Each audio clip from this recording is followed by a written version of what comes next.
الرحمن الرحیم نحمده ونصلی علی رسوله الکریم اما بعد عن ابی ایوب الانصاری رضی اللہ تعالی عنہ قال جاء رجل الى النبي صلی اللہ علیہ وسلم فقال عظنی واوجز فقال اذا قمت في صلاتك فصل صلاة المودع ولا تكلم بكلام تعذر منه غدا وَأَجْمِعِ الْإِيَاسَ مِمَّا فِي أَيْدِ النَّاسِ۔ حضرت ابو ایوب انصاری رضی اللہ تعالیٰ عنہ کی یہ روایت گزشتہ 2 دنوں سے چل رہی ہے، جس روایت میں اس بات کا تذکرہ ہے کہ ایک صاحب حضور صلی اللہ علیہ وسلم کی خدمت میں حاضر ہوئے اور انہوں نے عرض کیا کہ اللہ کا رسول مجھے نصیحت فرمائیں، لیکن وہ نصیحت مختصر ہونی چاہیے، زیادہ لمبی بات یاد رکھنا اور اس پر عمل کرنا مشکل ہے۔ آپ نے ان کے اس جواب میں 3 باتیں اور 3 نصیحتیں ارشاد فرمائیں، جن میں سے پہلی بات کا تذکرہ گزشتہ کل گزرا کہ جب تم نماز کے لیے کھڑے ہو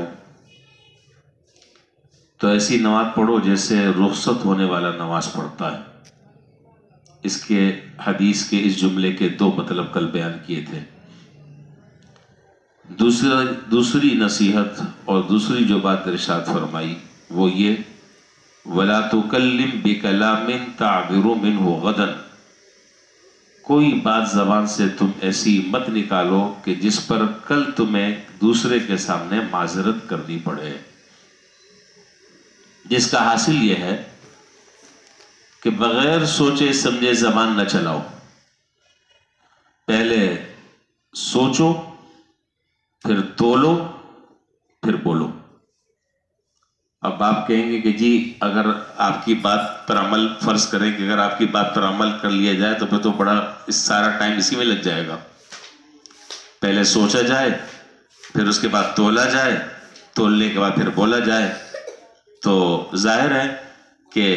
جہنم سے اگر بچنا ہے تو یہ سوچ سمجھ کر ہی گفتگو کرنی پڑے گی۔ یہ بے لگام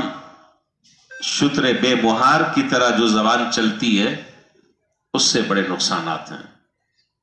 اور یہ زبان اللہ تعالیٰ نے ایک ایسی عظیم نعمت ہمیں دی بھی ہے جو مفت میں ہمیں ملی بھی ہے، اور اگر آپ غور کریں کہ اس زبان کے ایک جملے اور ایک بول سے، یہ زبانی تو ہے، ایک جملے اور ایک بول سے اللہ نہ کرے آدمی کافر ہو جاتا ہے، اور ایک بول بولتا ہے دائرہ اسلام میں داخل ہو جاتا ہے۔ یہ زبان ہی تو ہے کہ ایک بول بولتا ہے نکاح کے پاکیزہ بندھن میں جڑ جاتا ہے، اور ایک بول بولتا ہے خاندان کے خاندان تباہ و برباد ہو جاتے ہیں۔ یہ زبان ہی تو ہے۔ تو یہ زبان معمولی چیز نہیں ہے، اس زبان کو اگر صحیح طریقے سے سوچ کر سمجھ کر اس کا صحیح استعمال اگر کیا جائے تو نہ جانے آدمی اپنے لیے نامہ اعمال میں کتنا نیکیوں کا اور ثواب کا ذخیرہ جمع کر لے، اور اگر اس کو بے دھیانی سے، بے توجہی سے، بے فکری سے اگر اس زبان کو چلائیں تو بیٹھے بٹھائے آدمی گناہ کا ارتکاب کرتا رہتا ہے۔ مشکات شریف میں روایت ہے، سرکار دو عالم نبی کریم صلی اللہ علیہ وسلم نے فرمایا کہ جب صبح ہوتی ہے تو تمام کے تمام اعضاء ہاتھ جوڑ کر زبان سے کہتے ہیں کہ اتق اللہ فینا، دیکھو ہمارے بارے میں اللہ سے آج ڈرنا، اگر تم صحیح رہی تو ہم سب صحیح رہیں گے، اور اگر تم بگڑ گئی ہم سب بگڑ جائیں گے، یعنی ہمارا صلاح و فساد وہ تمہارے اوپر موقوف ہے۔ اگر تم صحیح طریقے سے ظاہر ہے کہ سارے اعضاء جو ہیں وہ زبان کے تابع ہیں، اگر تم صحیح رہی تو ہم بھی صحیح رہیں گے، اور اگر تم غلط چلی تو ہم بھی غلط چلیں گے۔ اسی لیے حضور صلی اللہ علیہ وسلم نے ایک دوسری حدیث میں فرمایا کہ جہنم میں سب سے زیادہ داخل ہونے والے جو لوگ ہوں گے ان کا جہاں بہت سارے اسباب ہوں گے، وہاں ایک بہت بڑا سبب جو ہے وہ زبان کا بے جا استعمال،